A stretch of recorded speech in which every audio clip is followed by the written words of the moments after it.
moved all my equipment and didn't use it and had to put it all back, and experimenting with lighting and sound. Let me know if it's not okay. But I want to talk about this thing that I heard of decentralized architecture in software engineering. And it was an interesting talk. It was done by the Silicon Swamp. And I'll try to remember to put a link below on that. They have some good videos. There's really good technical presentations.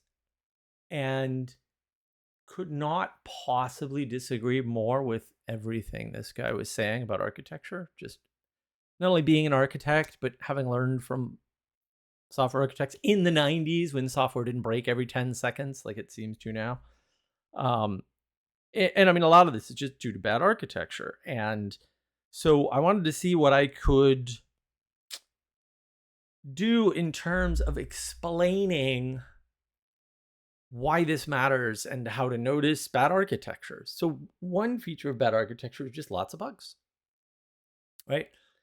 If you have to rely on your users to test your software, you're terrible at software engineering. Now, that may not be you personally, right? You may just have a bad process for, quote, release. No one does release anymore, right? One of my big, like, what are you doing moments is like, why do you think releasing more often is better?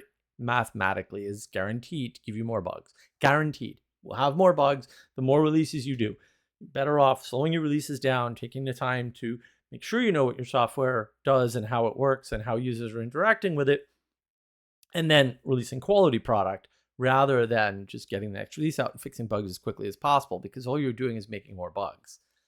And like that shows up in the data. So I don't know why a bunch of software people who should be able to look at and understand that data don't understand that things have been going in a downward trend for 15 years and it's accelerating.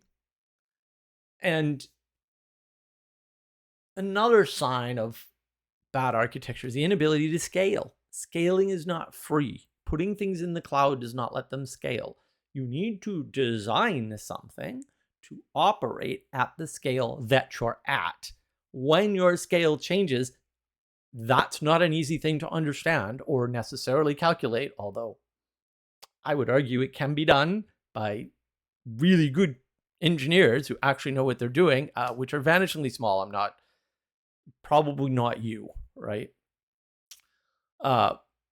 You need to redesign. You hit a scale point, you need to redesign. It just is what it is. You may not need to redesign your whole app, especially if you designed it in the first place, right? So it's called service-oriented architecture, SOA style, right? I don't want to make statements about this is SOA unless I'll be autistic. No. Okay. SOA style, where you break functions of your software into components that group together and then communicate with one another across very small bridges, right? In other words, you don't open a million sockets, right? You don't have 17 ports in your application to do internal communications, right? You don't need that, right? All of your internal communications between modules in the same component should be done basically, with technologies where things are assumed to be close and hopefully not necessarily network sockets if that can be avoided, right? And where it can't, use an intermediary usually. Right now, that's not microservices, right? Microservices has a very specific usage, very specific use case, and maybe should be part of your SOA design. Maybe, I don't know.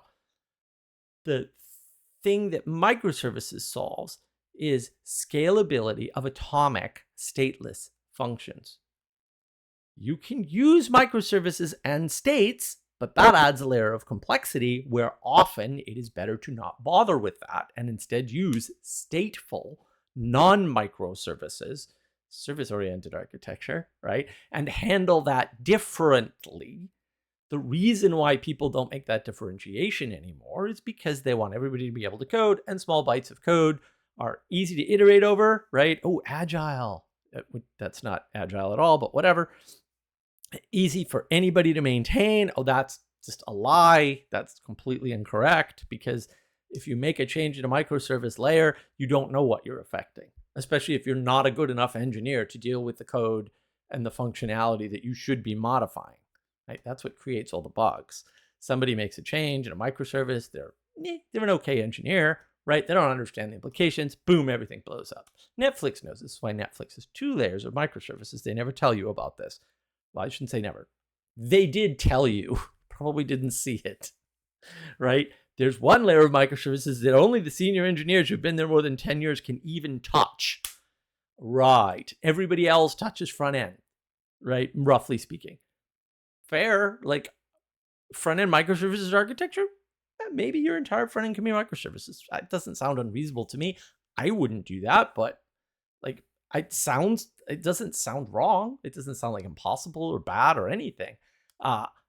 It seems like a lot more work than you should put into that, but you can do that if you want. I don't care. You're trading ease of coding for ease of management, right? But the management doesn't go away, right? So what happens is that management ends up in the DevOps arena. I've talked about this before on this channel. That's why DevOps is so popular and worth so much more money than software engineering, because the complexity, the hard part, that's the complexity it's the hard part, has moved from software engineering. Any idiot can now be a software engineer under the current terminology, which I think is BS, but different video. That's moved to infrastructure. So infrastructure people have to know how to manage complexity, and software engineers don't. They could just fix a microservice. Well commented even. That's fantastic. Like, good for you. Also, you're not a software engineer, and I have no respect for you. Good luck. There's nothing wrong with that job. Like, someone's got to direct traffic. Someone's got to make the burgers. Someone's got to scrub the toilets. Somebody's got to write the easy code. I agree. AI is coming for your job, though. Not mine. Yours. I can do performance engineering. AI can never do.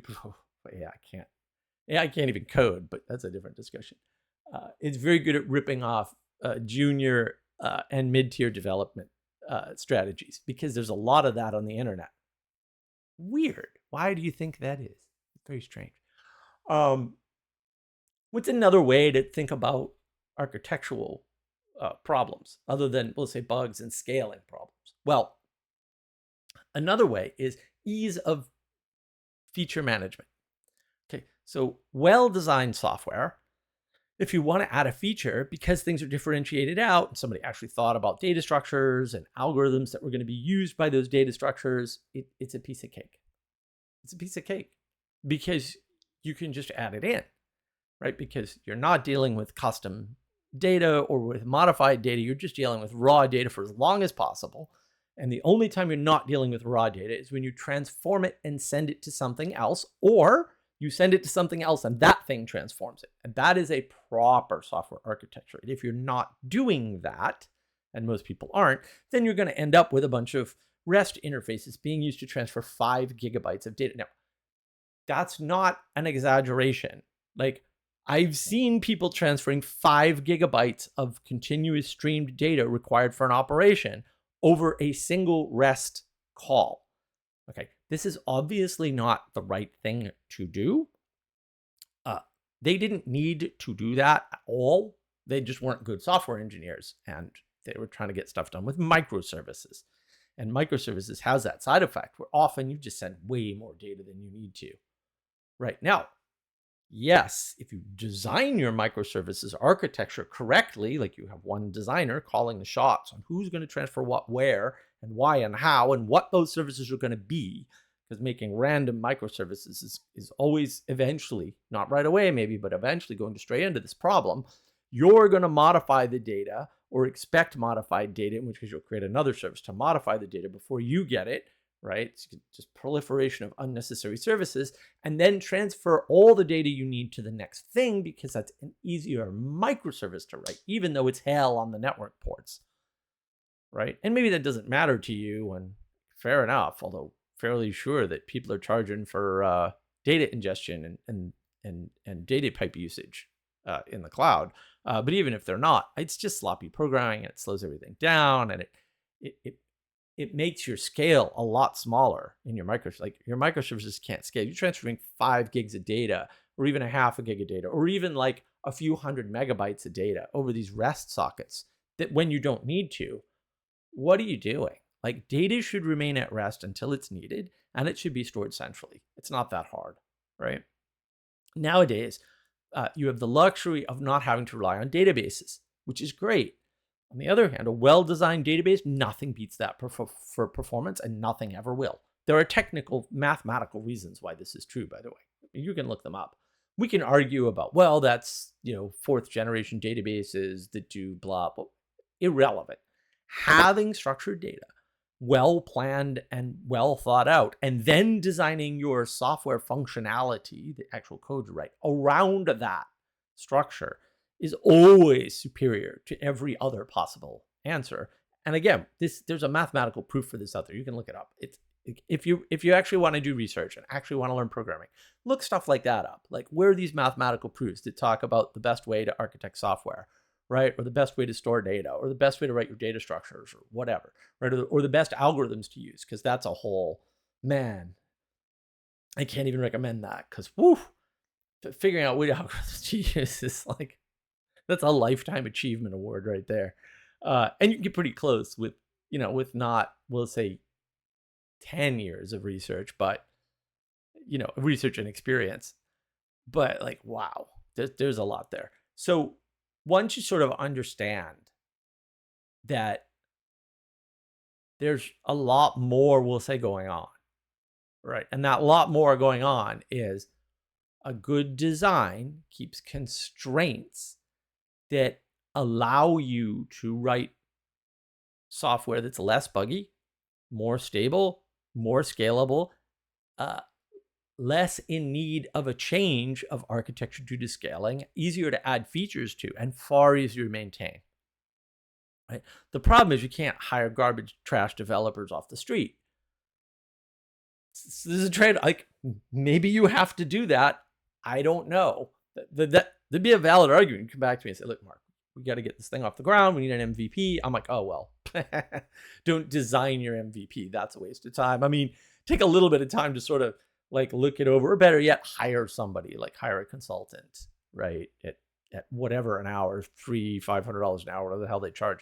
I'll do it for $300 an hour.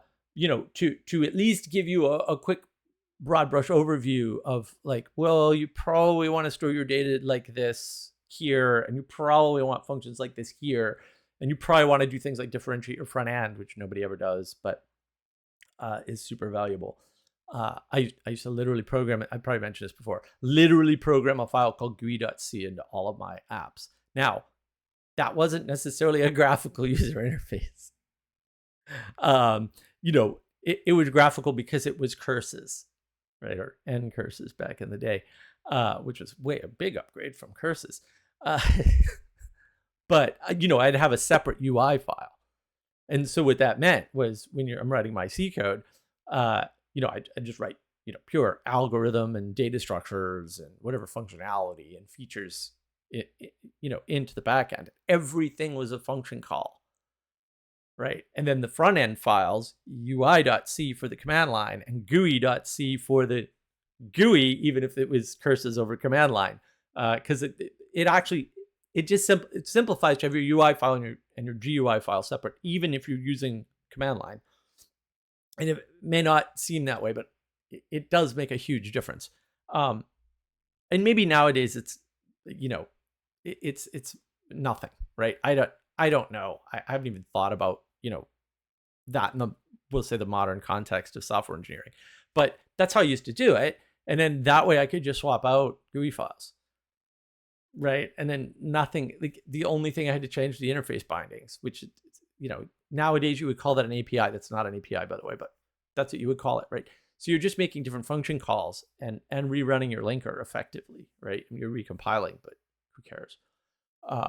And the thing is, all the tools we have today make processes like multi-platform development, which no one does anymore, or at least doesn't do correctly, even when they do it, and having multiple copies of your versions of your software for release Those are 1,000 times easier because the tools you have today fix those problems. You're just misusing them, which just cracks me up. It just cracks me up. Sorry, it makes me laugh. It's like, why are you misusing all these wonderful tools? Whatever. They're not being used for what the creators intended at all. But I'm like, whatever. I'm okay with it. It's not bad. It's just hysterically funny to me. And you won't know the difference if you didn't code in the 80s and 90s, right? If you're not, and if you didn't come up through the, learn basic or the, Logo or some other reprehensibly high level language, which is good. I mean, you should start there. Like that's how I started. And then learn something structured like Pascal, and then segue into the mess that is C, and learn C, and then realize that C++ is an abomination to the planet. It should be eradicated. Although there are some good features in there. And then, learn the wonders of Objective-C, which is just a brilliant extension to C. I really wish I had coded in Objective-C, but I never did. I had setups for it. I mean, I did some minor stuff, but I had whole setups. Like I ran Next Step and stuff like that on Linux and all kinds of things because I absolutely adore the Next and Objective-C. And I've really never used it. It's so sad. I always get tied up with other things. Then you start to appreciate things like the simplicity of Perl 4, Perl 5, and beyond is an abomination to mankind because they added objects to it. And obviously, there's a theme here. That level of abstraction is actually hard to implement correctly. It's only been implemented correctly by Objective-C that I'm aware of. I mean, I'm probably not up on all of it because there's way too many new language of the weeks, but Objective-C was the first time anybody got object-oriented correct. Interface Builder, that program is just absolute proof of that. The fact that like all the games made for the next 15 years were in some way wrapped up in NextOS and Objective-C. Like the map builder for Quake, which was, I think even Doom, but definitely Quake.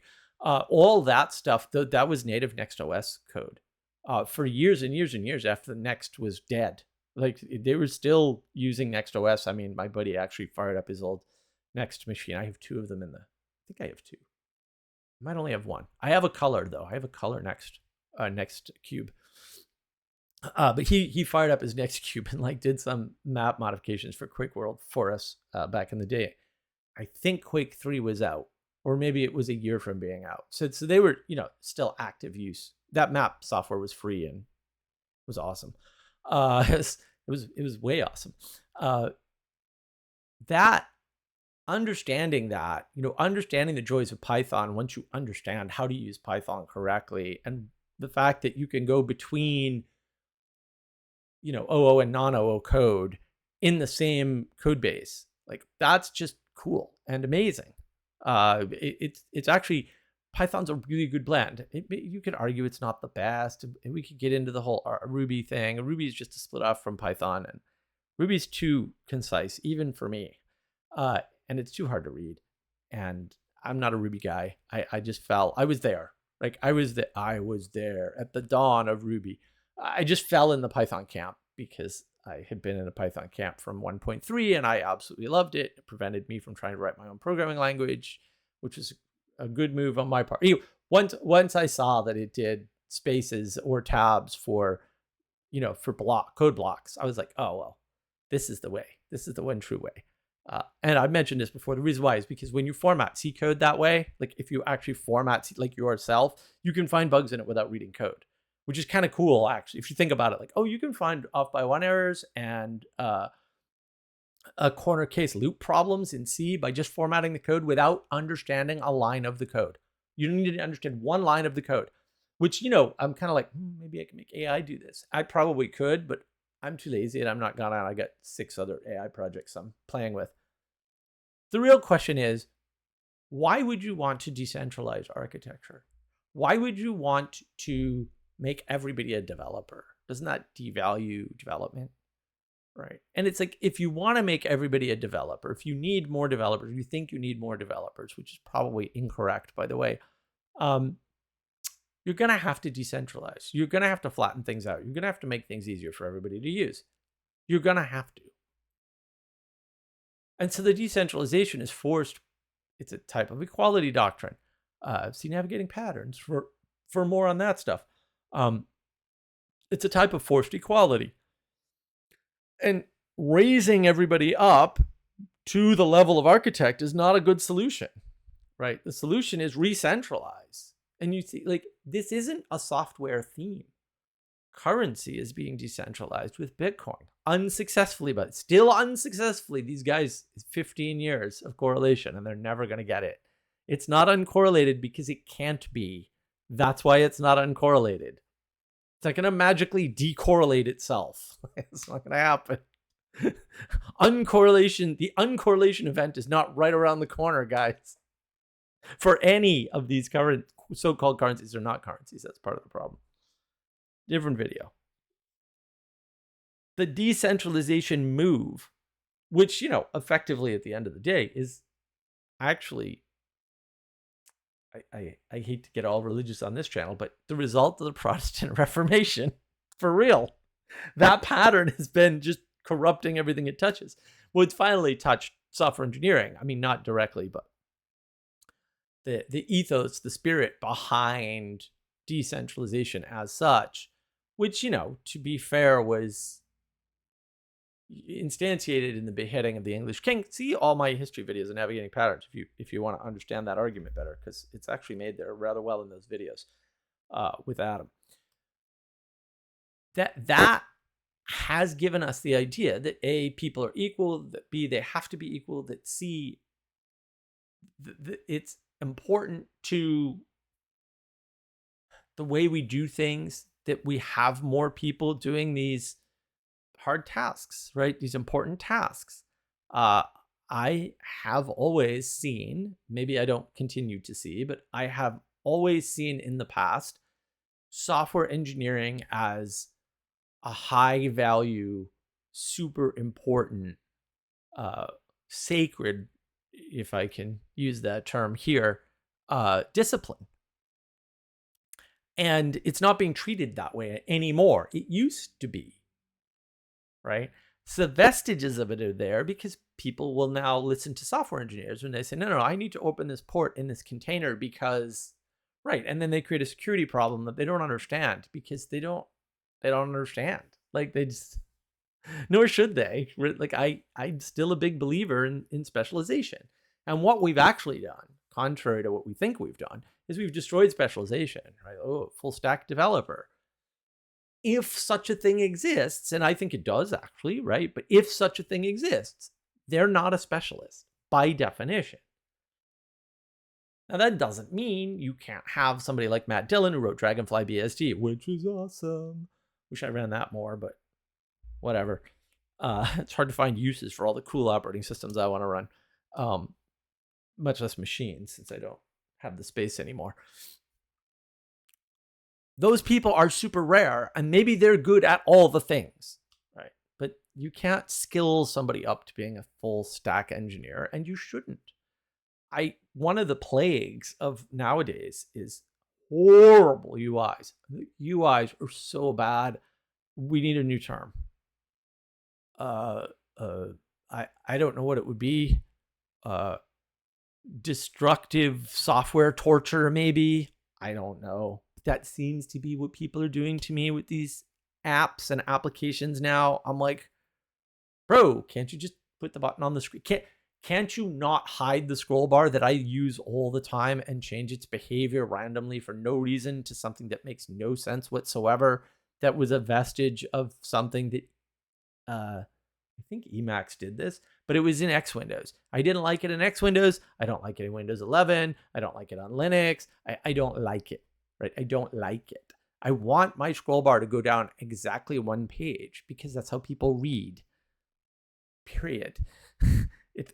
If I want to go down more than that, I'll click and drag it. Thank you very much. Or I'll use search because everybody uses search. Like, why would you need scroll bar for that? Right. Or maybe you could put in a different functionality where you like double click on the scroll bar or double click on the area below the scroll bar and it jumps. Like, that would be fine. But the main use case for scroll bar, and I know this because in the Unix days with X Windows, they used to have this argument all the time. Do you set up your scroll bar to go one page no matter how far down it is, or do you have it do some arbitrary algorithm that sucks to go where you clicked? The go where you clicked people lost. I don't know what to tell you. I mean, you could do both the next one, as you always could, but those people were in the minority for a good reason. But this is such bad UI design. Like, why force that on anybody? Why force a UI change at all in your application? If you design your application correctly, you can have your user pick their UI. Bang. That way, if you upgrade the UI, you can selectively upgrade it. Right? So you can upgrade your backend software, put in a new feature, put it in the old UI in a way, right? And then have a whole new UI that reorganizes everything and let the user decide. That would be fine. I know why people don't do that, and there's good reasons why they don't do that. But also, like, what is going on? Why are you changing my UI, bro? Leave it alone. I have to relearn the app every time you change your stupid UI.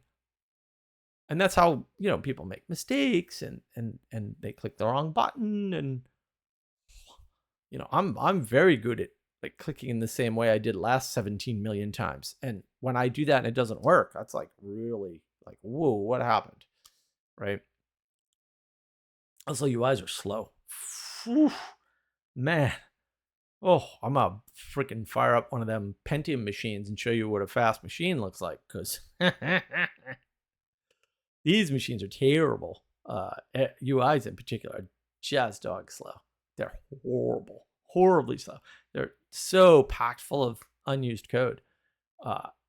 And that's part of the decentralization, right? Like, if you want to make things easy for anybody to train to do, like software engineering, they're going to have to rely on framework code. And they're going to pull in frameworks. There's nothing wrong with frameworks. You have to use frameworks. Frameworks are wonderful. I mean, I do suggest you write your own. Marcus Friend did when he wrote Plenty of Fish. You can see his videos. It's very interesting listening to him talk, right? Because he did something I would have said was completely impossible. It's like, no, you're not. You're not going to run a performant web app on, I think he said it was 5 or 7 Windows NT machines on IIS. You're not going to do that. Not at that scale he was talking. Well, you can if you write it all from scratch. Fair enough. Yeah, I guess if you're willing to write it all from scratch, or almost all of it, and not use these libraries. That's what he talked about. Like, I didn't want to learn these libraries. I wanted to learn how the libraries worked. I wrote my own. Oh, yeah, fair enough. Very performant. I think he said he's making like $3 million a year off that website that he wrote as a lark, as a learning experience. That's fantastic. He didn't have the goal of building Plenty of Fish, a dating website. He didn't have the goal of running a business and making money. His goal was pure learning. And it just so happened that he picked a good thing to learn with. And it just so happened that he was able to also then monetize that, which is a whole different set of skills than software engineering, by the way. Good for him. And he did it by himself, pretty much. Just even more amazing. Like, most people need to partner with 2, 3, 4, 5 other people to do that. And that's a better way to go in general, but also he didn't have to split the money with anybody. So good for him. Good for him. Also, you wrote it from scratch. Can you do that? I mean, maybe you can, but then you should. Like, if you can do that, you should. You're a good software engineer. Go for it. Like, be a good software engineer. When you don't decentralize the engineering portion, so-called, of software, and instead you centrally plan everything and actually architect and map out your data structures and then your algorithms, and then differentiate the parts of your code. Like, maybe you have 2 or 3 or 4 backend components. I would make each of those separate, right? Maybe you have 2 middle components. It could be based on software pathing. It could be based on one component talks to the other component to do a separate type of background data processing. I had a situation like that. 4 and 5 tier service-oriented architecture's fine. Like, you don't need 3. 3 looks cool on paper, but 4 tiers better for a lot of things. 5, 6 tiers better. If you need speed, maybe you need 3, but actually 4 can speed things up, especially if you have 2 components, let's say a real-time component and a reporting component with trend data, where you have, actual planned cutoffs and stuff. 4-tiered SOA, brilliant for that sort of thing. Absolutely brilliant.